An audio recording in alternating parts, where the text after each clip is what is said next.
Okay, so the last one in this Individual Differences series, and in fact your last podcast in the whole of AS Psychology.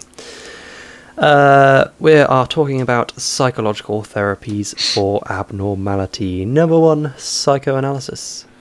This is the idea of uncovering repressed, unconscious conflicts. They often originate in childhood, thus gaining insight into the cause of the psychological disturbance. Yes, so there are 3 main things that you can do in this. First of all, free association. So this is where a therapist presents words to the client, and the client is asked to say the first thing that comes to the mind. The responses may bring unconscious thoughts to the foreground so that the patient can deal with them and process them. The therapist identifies key themes in order to push them in the right direction for coping with them. Also, word association is also similar and can also be used. Okay, well, word association, the way I understand it, is where a client is presented a single word and then they associate their response. So, for example, if Liam were to say bread, I could say bread, wheat, and then field, and then cows, and then something else. I think we get the idea. Yeah, you get the idea. So let's move on to dream analysis. Yeah, so just to recap, word association is similar to free association. It's not the same, but it can also be used.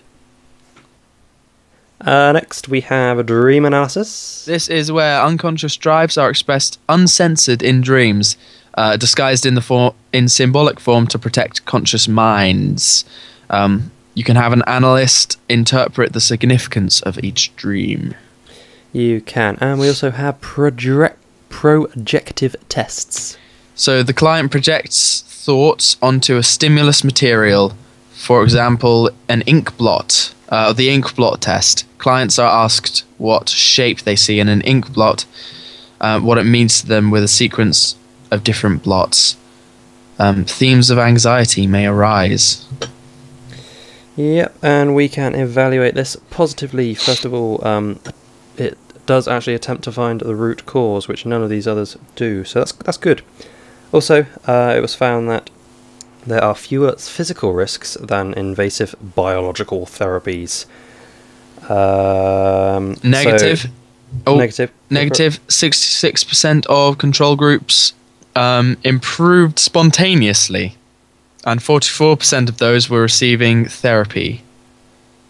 Yeah, so it's found that 66% actually just improved without even having this. So, yeah, what's the point in the therapy? Oh, and the other 44% received... Oh, okay. Yeah. Another positive, selecting different outcome criteria actually improved to 83% of those with therapy improving. So basically changing what you class as improving as will actually change whether your class, yeah, you know what I mean. Yeah. Not good things. Another not good thing is it's unscientific and untestable. Yeah, so that thing about changing the criteria just enforces that. It's not necessarily falsifiable is the word. No, and also it's expensive because you have to pay for therapists and training and blah blah blah. There's interpretation bias for financial gain as well. So a therapist might keep a client sort of unwell in order to make sure they have an income. Exactly, and that concludes psychoanalysis. So now we are moving on to systematic desensitization, and I spoke about this in a previous episode. This is systematic desensitization properly under psychological therapies. Joe, do you want to explain? Oh, okay, there we go. It's based on principles of classical conditioning. Gradually introduces an object or event that a person feels anxious about.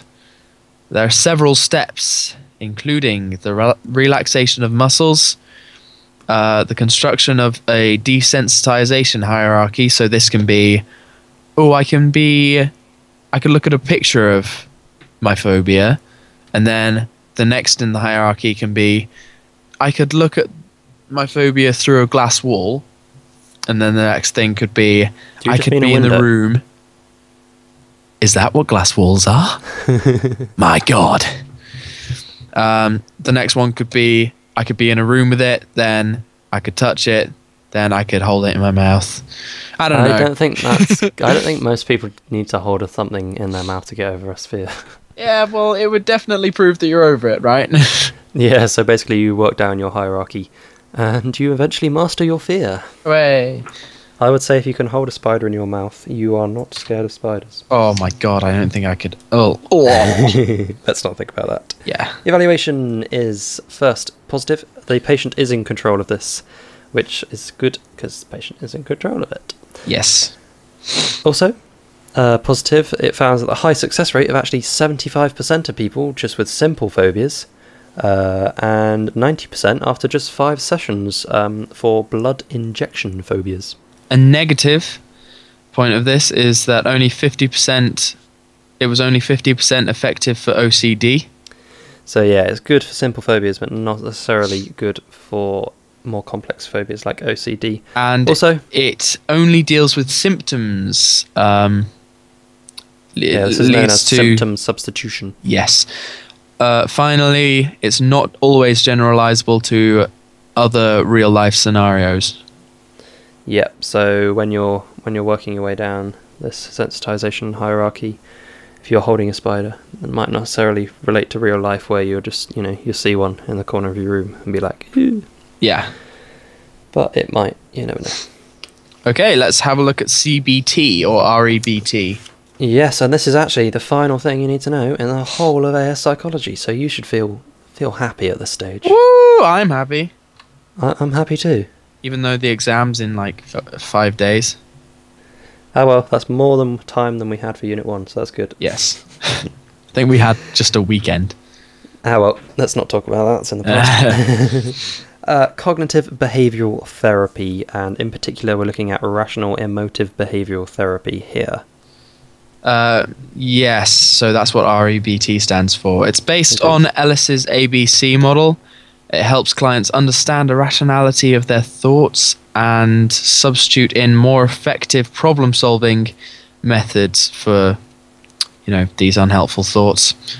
Beliefs are the main influence behind emotional well-being. This is like the tagline of CBT is that negative beliefs are behind emotional turmoil. So the client is encouraged to dispute beliefs. So this can be in the form of logical disputing, empirical disputing, and pragmatic disputing. So logical disputing. Logical disputing is the self-defeating beliefs that are not logical. So your self-defeating beliefs are basically just not logical. And the therapist would dispute them. Empirical disputing. Your self-defeating beliefs are not consistent with reality. That's what the therapist would try and make you realise. Pragmatic disputing. This is where the therapist would try and make you realise that you have a lack of usefulness in your self-defeating beliefs. So basically, why are you thinking that? It's not really useful to think that, so don't think that. And eventually the client moves on to rational thoughts, becoming more self-accepting and self-aware. Yay! And finally, some evaluation positive. It was found that as 90% success rate after just an average of 27 sessions, which means it's the second highest success rate of all the forms of therapy. Woo! It's also more effective than drugs alone for major depression. A negative couple of points we have are irrational beliefs may be accurate. This is known as depressive realism. It is, and also, finally, it focuses on symptoms, not causes. So it's solution-based, basically, for... It is. It doesn't tackle the root cause. Yes. And that's everything done. Whoa! Party time! Do do, can't touch this. Do. All right. I'm not joining in. Oh. I thought you were going to be like do do do do do do do do party time. No, because that's not how the song goes. I know that's not how the song goes, Liam. All right, we should probably say bye and continue this afterwards. Okay. Bye. Bye bye. I know it's not how it goes.